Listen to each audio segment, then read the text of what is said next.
केवल ज्ञान ही एक ऐसा अक्षय तत्व है जो कहीं भी, किसी भी स्थिति में और किसी भी समय मनुष्य का साथ नहीं छोड़ता। चाहे हम कुछ भी कर रहे हों, परमेश्वर हमेशा हमारे साथ और हमारे आसपास रहता है। धरती पर जिस तरह मौसम बदलता है, उसी तरह जीवन में सुख दुख आते रहते हैं। इच्छाएं आती हैं और चली जाती हैं, लेकिन आपको केवल तमाशा देखते और आनंद लेते हुए एक निष्पक्ष साक्षी बने रहना चाहिए। इच्छाओं को व्यक्ति को परेशान नहीं करना चाहिए।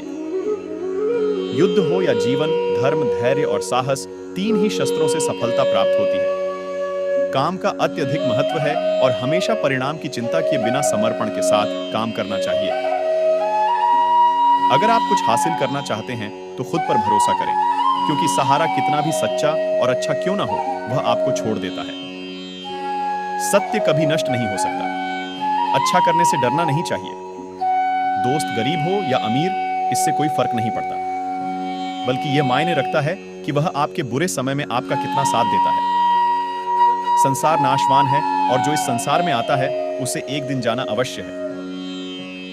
किसी और के जीवन के साथ पूर्ण रूप से जीने की अपेक्षा अपने समय के भाग्य के अनुसार अपूर्ण रूप से जीना बेहतर है। सुख के लिए कर्म करोगे तो सुख नहीं मिलेगा, लेकिन अगर आप खुश रहने के लिए काम करेंगे तो आपको खुशी जरूर मिलेगी। यांत्रिक अभ्यास से बेहतर ज्ञान है, ज्ञान से श्रेष्ठ ध्यान है। जब आप दूसरों का भला चाहते हैं तो वही अच्छी चीजें आपके जीवन में वापस आती हैं। यह प्रकृति का नियम है। आत्मा विनाश से परे है। कोई भी उस आत्मा को समाप्त नहीं कर सकता जो चिरस्थायी है। आप क्या हैं, इससे आपका मूल्य निर्धारित नहीं होता है। यह इस बात से निर्धारित होता है कि आप खुद को क्या बनाने में सक्षम हैं। जो हुआ अच्छा हुआ, जो हो रहा है अच्छा हो रहा है, जो होगा वह भी अच्छे के लिए ही होगा। मनुष्य हमेशा अपने भाग्य को कोसता है, यह जानकर कि भाग्य से ऊपर उसका कर्म है जो उसके अपने हाथों में है। जिस प्रकार मनुष्य पुराने वस्त्रों को त्याग कर नए वस्त्र धारण करता है, उसी प्रकार आत्मा पुराने और अनुपयोगी शरीरों को त्याग कर नए भौतिक शरीरों को धारण करती है। आपको कर्म करने का अधिकार है, लेकिन कर्म के फल पर कभी नहीं।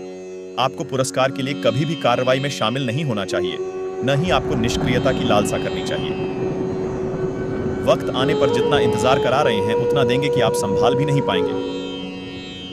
आपको जो कुछ भी करना है वह करें, लेकिन लालच से नहीं, अहंकार से नहीं, वासना से नहीं, ईर्ष्या से नहीं, बल्कि प्रेम, करुणा, विनम्रता और भक्ति से। कोई साथ न दे तो निराश मत होना, क्योंकि भगवान से बड़ा कोई साथी नहीं।